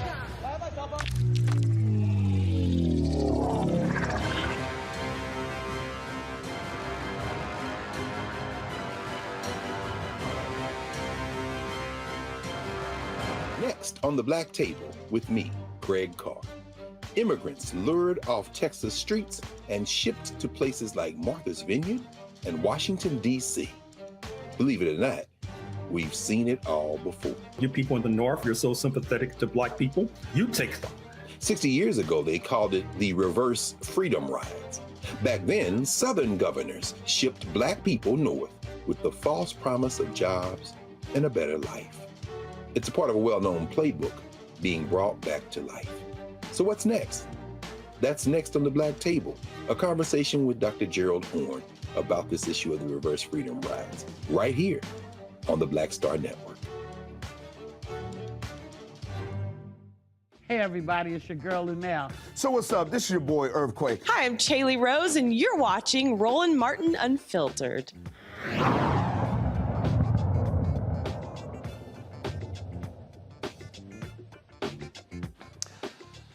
All right, folks, there is a saying that we're all familiar with. That is, hit dog will holler. Well, whenever you hear people start whining, complaining about something someone else says, typically that means that hit dog will holler. Two hit dogs hollered on Fox News, Kayleigh McEnany and Harris Faulkner. They were discussing a segment that I did with Tiffany Cross on MSNBC, and they decided to share some thoughts. Here is their segment.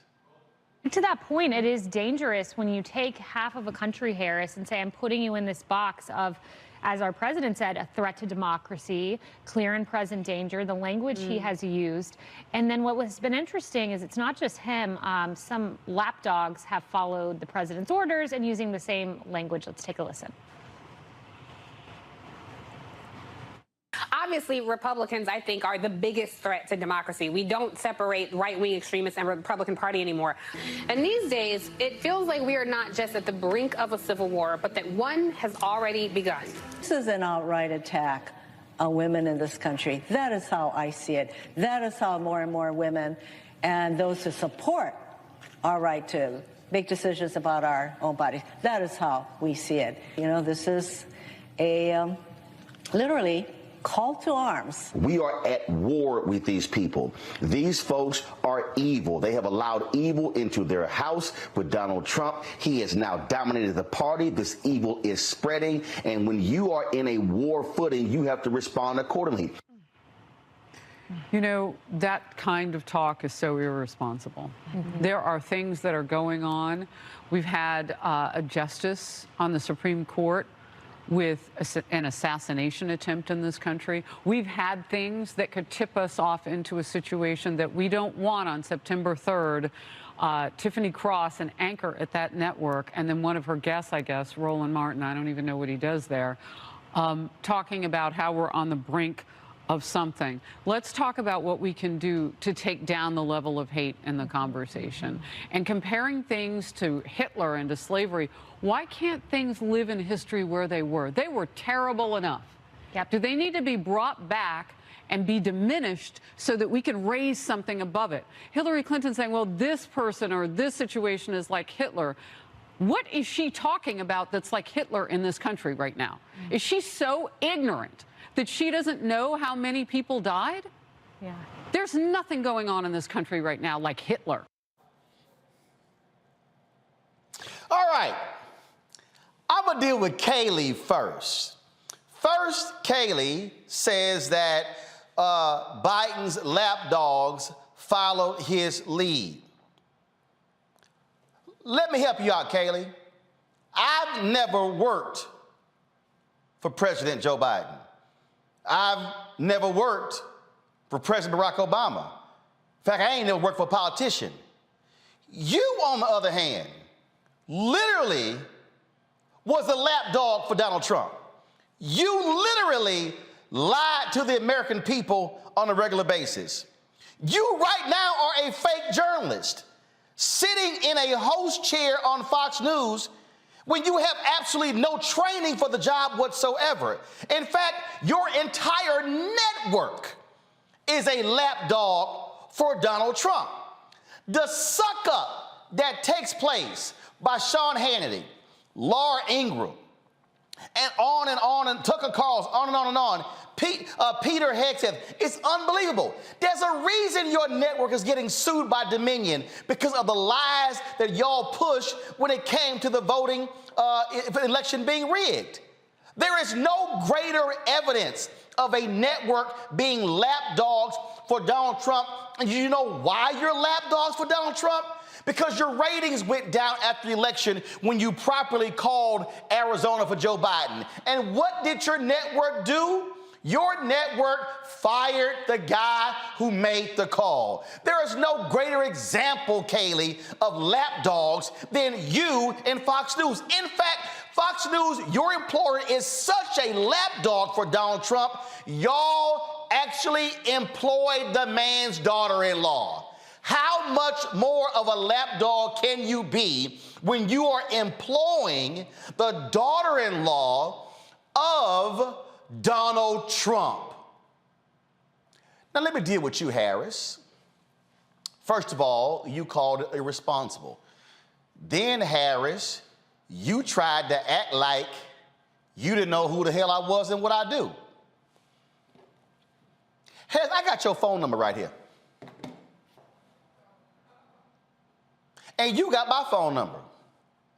I mean, you do remember when I took you to the Apollo's spring gala. Do you want me to pull the photos up? When I took you down to Harlem, where the black folks were? Remember the red dress you wore? Oh, do you want me to pull those receipts? I don't even know what he does for the network. It's called some basic-ass research, Harris. I don't work for MSNBC. Y'all invite guests on Fox News all the time. So maybe you should do some research and know that I was an invited guest on Tiffany Cross show, and I don't work for MSNBC. Typically, Harris, I'm sorry, you know how this works. If someone is a Fox News contributor, you say Fox News contributor. If they're a guest, you just simply say who they are. That's what Tiffany did. So please don't try to sit here and be dismissive and act as if you don't know who I am, Harris, when you know exactly who I am, which is why when you co-hosted the NABJ award ceremony in Miami, you and I talked there as well. Yeah. So don't let me bring out the black receipts on you, Harris Faulkner, and don't play this game with your audience. Now, you actually said the comments were irresponsible. I'm going to show you irresponsible, Harris. And what I think is irresponsible is when you're supposed to be a so-called news anchor. First of all, Tiffany Cross is not a news anchor at MSNBC. She's a show host, not a news anchor. You should know the difference between being a news anchor. Now, you are a so-called news anchor at Fox News, Harris Faulkner. You actually said what's irresponsible. I'm going to tell you what's irresponsible when the New York Attorney General, Letitia James, lays out by detail how Donald Trump has cheated when it came to his financial records, this is how you responded, Harris Faulkner, on Fox News.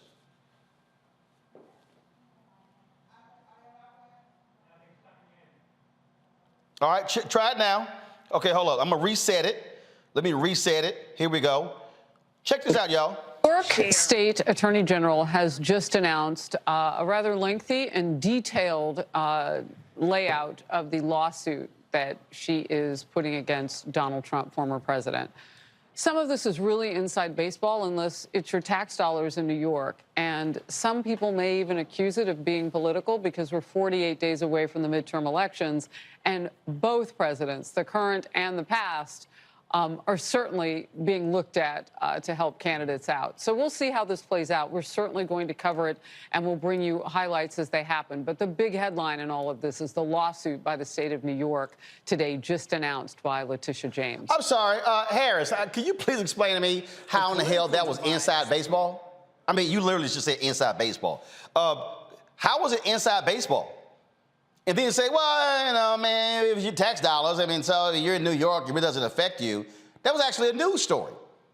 Harris, that was a perfect example of what it means to be a lapdog when y'all broke away from the news conference and you were unwilling to show the full news conference because you know your boy Donald Trump wasn't going to be happy. But in fact, the real reason, Harris, y'all didn't want to show that full news conference is because your audience did not want to see it. It's the same reason, Harris, that y'all are unwilling to even talk about the January 6th hearings. In fact, Harris, being a so-called news anchor, I would think that you would be calling out your fellow Fox News colleague, Tucker Carlson, who literally right here, this is from Media Matters website, where he was proud of the fact that Fox News is hiding the January 6th hearings from its audience. Oh, interesting. Can y'all cue up Harris's comments again, please? Cue the part, because I really want to hear where she talked about, oh my goodness, the violence and how people have been hurt in this country. Please, let's hear that again, since Harris is so concerned about political violence in this country when she mentioned someone who was arrested for trying to kill a Supreme Court justice. You know, that kind of talk is so irresponsible. There are things that are going on. We've had Find me some justice January on the Supreme 6th Court video with an assassination attempt in this country. We've had things that could tip us off into a situation that we don't want on September 3rd. Tiffany Cross, an anchor at that network, and then one of her guests, I guess, Roland Martin, I don't even know what he does there, talking about how we're on the brink of something. Let's talk about what we can do to take down the level of hate in the conversation. And comparing things to Hitler. You want to take down the level of hate in this country? Well, hell, Harris, why don't you call out your own network? Your own colleague is proud of the lack of coverage on January 6th. Oh, Harris, shall I remind you of what happened on January 6th? Shall I remind you of the political violence? Shall I remind you of the police officers who were beaten on that particular day? Shall we remind you how Republican and Democratic lawmakers were terrified of the folks who were storming the U.S. Capitol? But your colleagues at Fox News, they have labeled it a walk in the park. They've said it was just a tour. That's how they've labeled it. That's interesting, Harris, because guess what? Go to my iPad. This is today, Harris. Kyle Young, a 38-year-old Trump fan who brought his teenage son along as he assaulted then D.C. police officer Michael Fannin and another officer at the Capitol on January 6th, was just sentenced to more than 7 years, 86 months in prison. Do you mean that violence, Harris? Your network won't even show the hearings in prime time. Your network, Harris, is the greatest lapdog in America for Donald Trump and the Republican Party. The folks who sign your check, Harris, sucks up to Trump and MAGA. In fact, you employ them. You celebrate them. You tout them. You praise them. You sit next to them on the couch, Harris. And so if you want to actually have a discussion, Harris, you got my cell phone number, because I damn sure got yours. Call me. You want some, y'all got a man who sits in that center seat there? Why don't y'all call this man if you want to have a debate, if you want to have a conversation? And then, Harris, you had the audacity to say, oh, we need to dial down the rhetoric. Really? This here is the video page for Media Matters. Here you have Tucker Carlson praising the recently elected fascist in Italy. Yeah. Right there.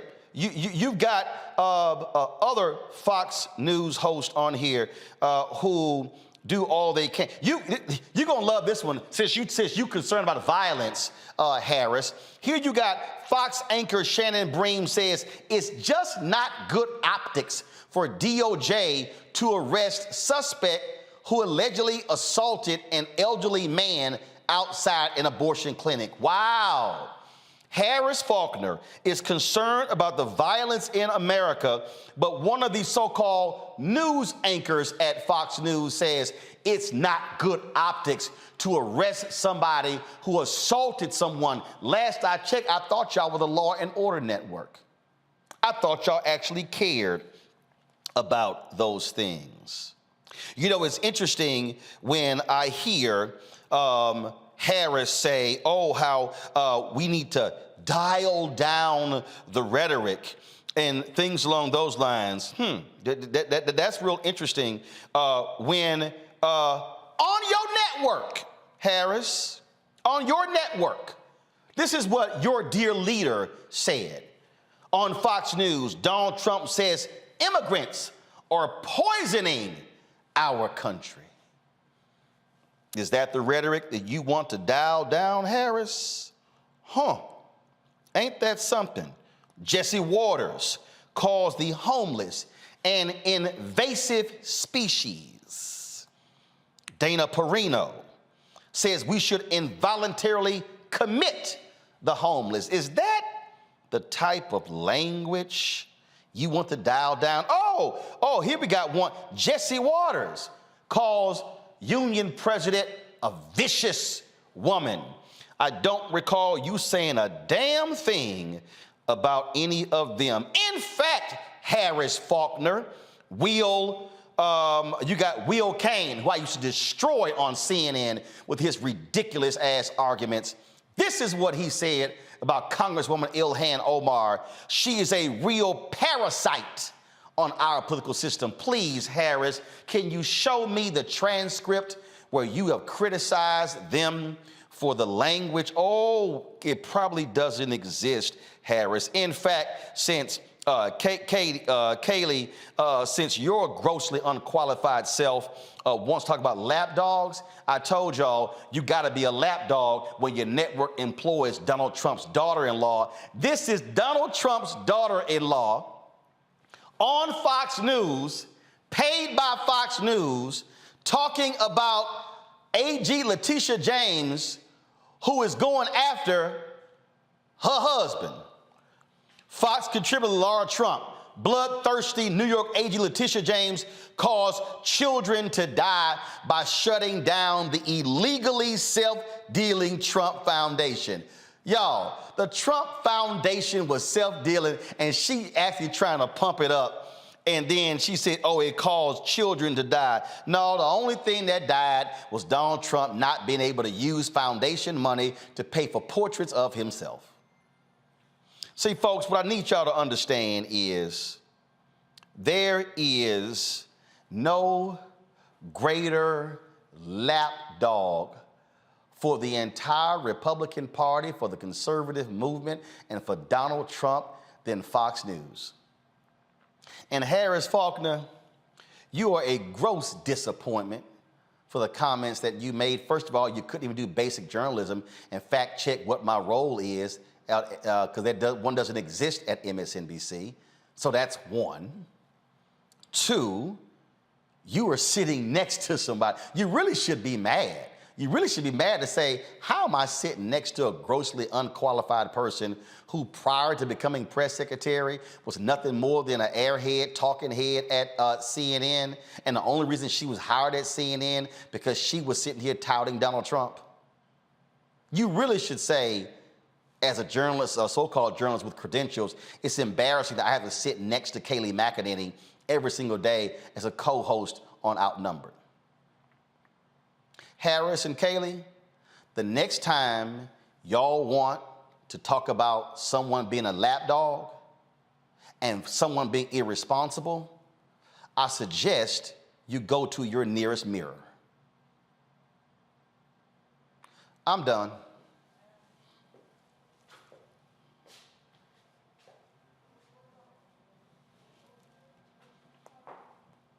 Y'all can go to break. I'm done.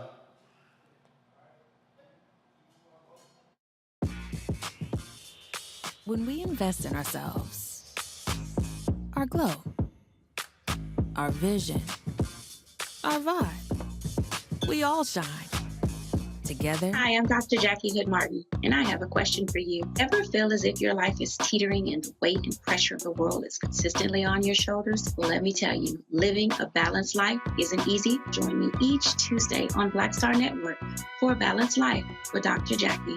We'll laugh together, cry together, pull ourselves together, and cheer each other on. So join me for new shows each Tuesday on Black Star Network, A Balanced Life with Dr. Jackie. When we invest in ourselves, we all shine. Together, we are Black beyond measure. Hi, I'm Vivian Green. Hi, I'm Wendell Pierce, actor and author of The Wind in the Reeds. Hey, yo, Peace World, what's going on? It's the Love King of R&B, Raheem Devon, and you're watching Roland Martin, Unfiltered.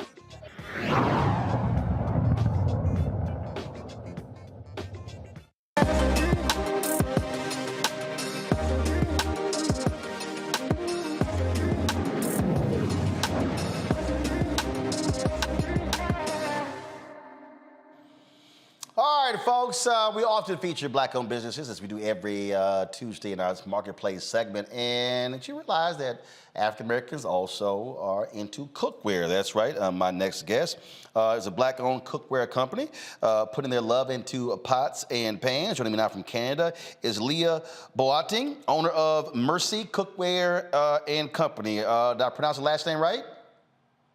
Yes, you did. All right, then. So, Leah, so how did this start where y'all like, you know what?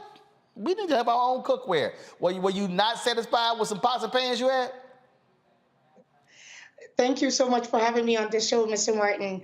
I started this business about 3 years ago, but prior to starting this business, my mom was always into cookware and had retired about 20 years ago.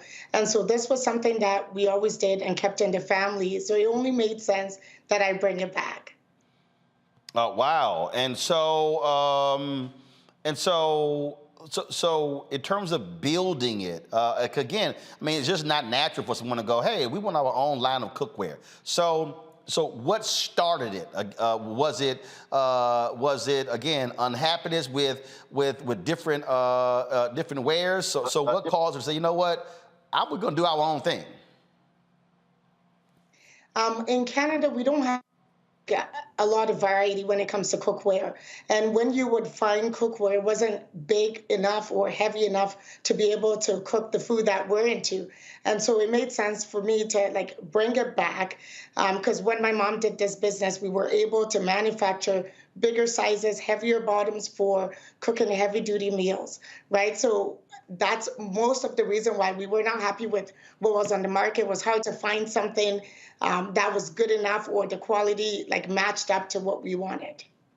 Well, and that's the thing that I noticed. I mean, it's a fairly, like even this small one is fairly heavy in the handles as well. And you know, as somebody who cooks occasionally, I used to cook a lot more. My brother's an executive chef. My dad is also cooks a lot as a chef, and so you can always tell a nice product, especially with pots, based upon the thickness, whether you're talking about the handles, but also the pot itself. Yes.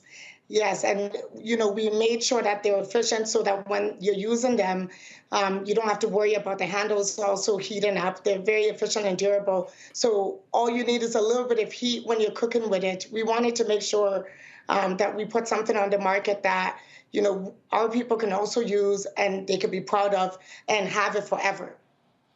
All right, then let's go to questions from the panelists. Randy, you first. It really sounds as if you created a product that addresses, you know, our culture and the types of foods that we like to eat. I like, you know, is it more, it's better for like making roux and stews, and is that what you're saying? Yes. So I'm from Ghana, West Africa originally, and you know, most of our foods takes at least an hour or two to cook. And so when you're looking for cookware, you need something that will be able to hold up without it burning. And that's exactly what, you know, our brand brings to you, so that you don't have to worry about having to change pots and all of that stuff. And then we also make them bigger in sizes as well. So that way you could cook bigger meals without worrying about, you know, is it going to fit and all of that stuff. Fantastic. Larry. Yeah, so this is really great. Glad you're on the show. So cooking within the Black community is really important. Obviously, Roland talked about the quality of the container he has. Can you talk a little bit about how you're marketing this, right? Because so, like I said, cooking and in Black communities intertwined. So how are you marketing this? I'm quite sure that a lot of Black people, not only, you know, throughout North America and abroad, would love to purchase your products. Yeah. So, and when I first started this business, I mostly just showed it to friends and family, and they were able to help me spread the word, get it out. And then eventually I got onto Instagram and Facebook.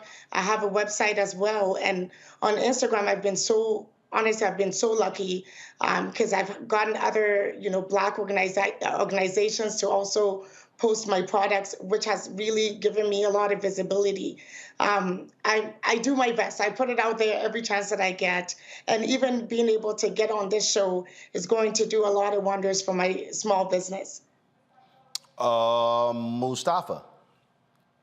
Yeah, well, congratulations on the business so far. I would ask you if it's good to cook banku in, but I'll leave that question for later. You know, do you do the manufacturing there in Canada, or is it done someplace else in the creation of the ware that you have? No, I manufacture them in China currently. We're still looking for a manufacturing company. There's only one in Canada, and we haven't been able to strike a deal with them. I'm actually open to even manufacturing in the U.S. if there's a company out there that is willing to do it for us. So far, not yet. I would love to bring it here and manufacture them here. So you earlier mentioned you talked about larger pots. So first of all, how many different items do you have? Currently, I have 3 different sets. I have the one that you have is what we call the Sika set, and that one comes in 5 sizes, and it comes in either rose gold or the gold. I sent you the rose gold one. But it comes in rose gold or gold. And then I have another set called the Obapa set, and those are even bigger, the sizes. And that one also comes in a set of 5. We also currently have a knife set right now. And I have a skillet as well that's nonstick. So what's your largest pot?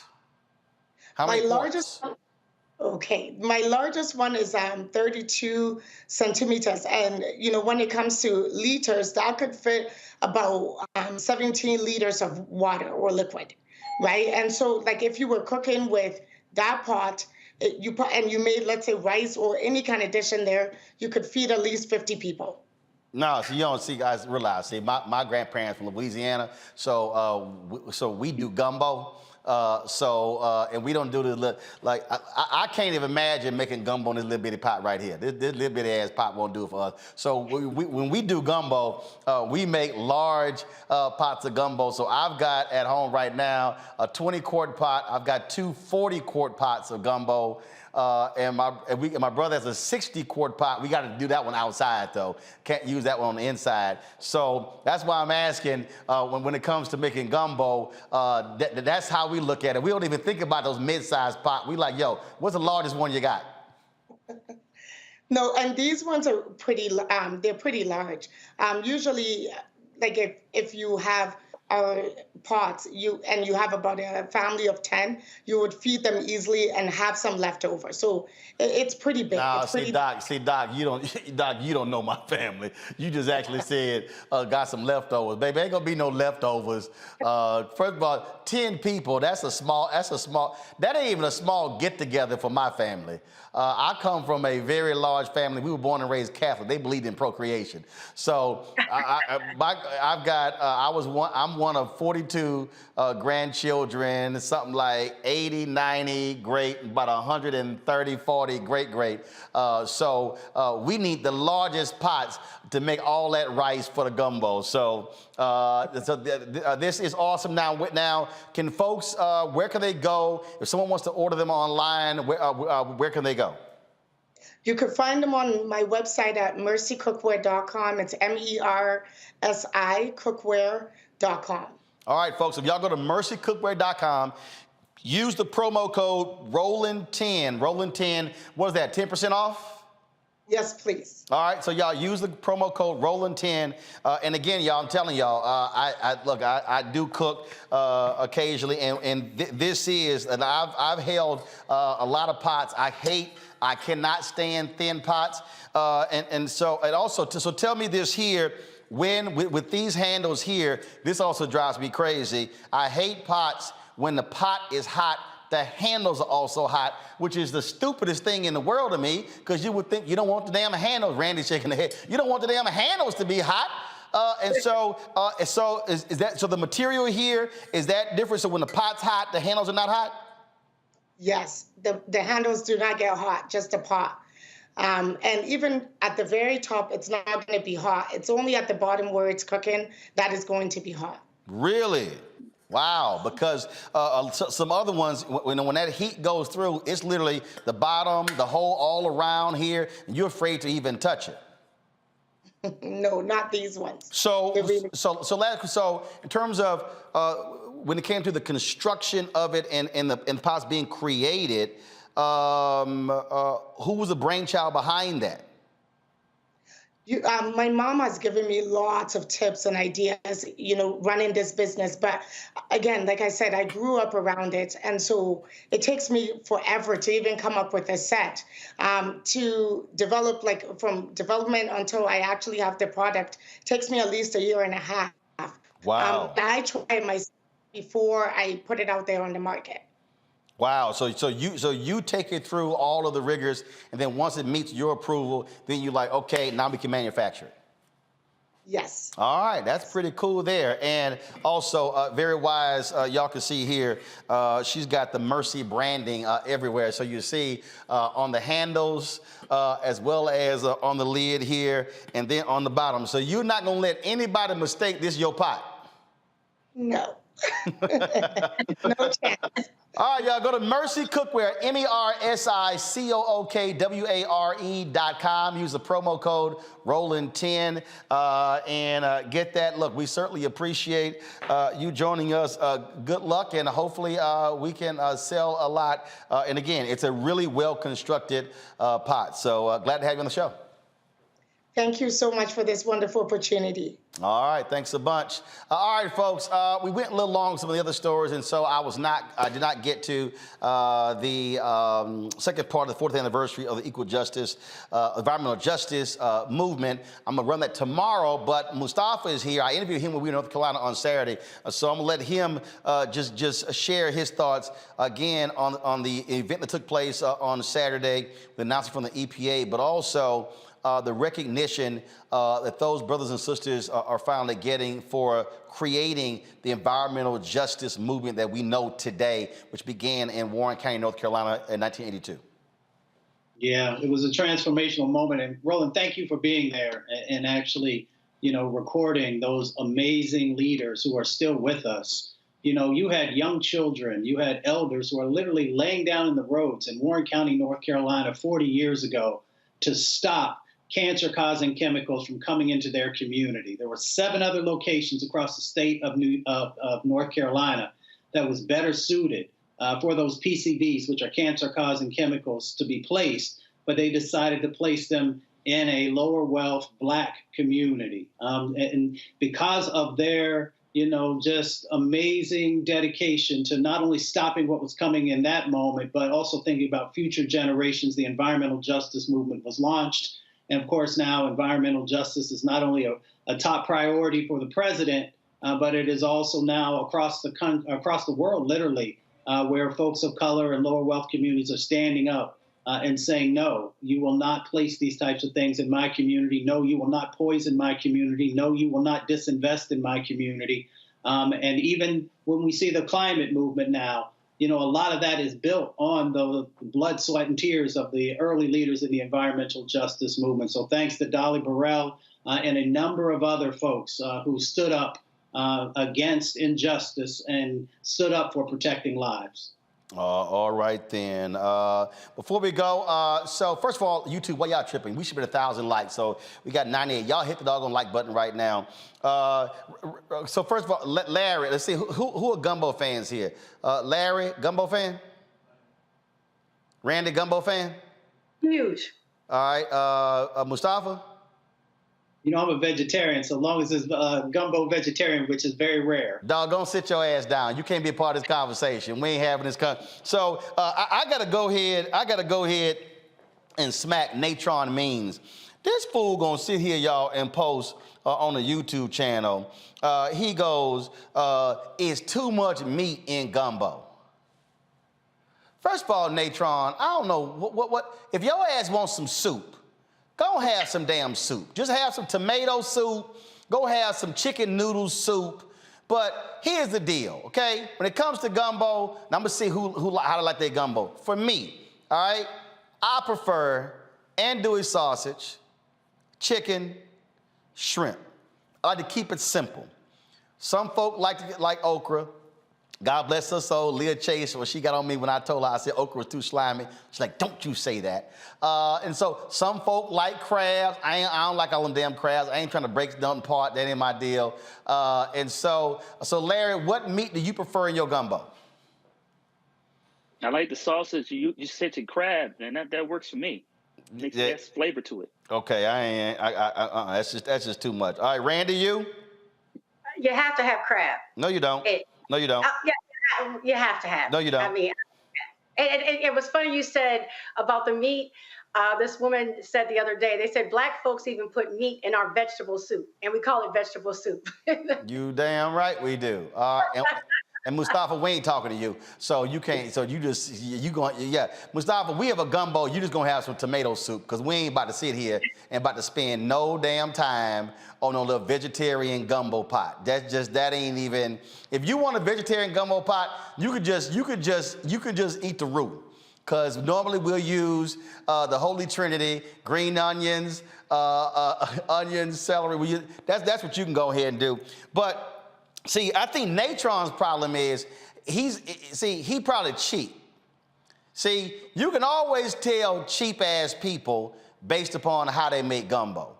See, cheap-ass folk, okay, they short shrift you on the shrimp and they short shrift you on the sausage.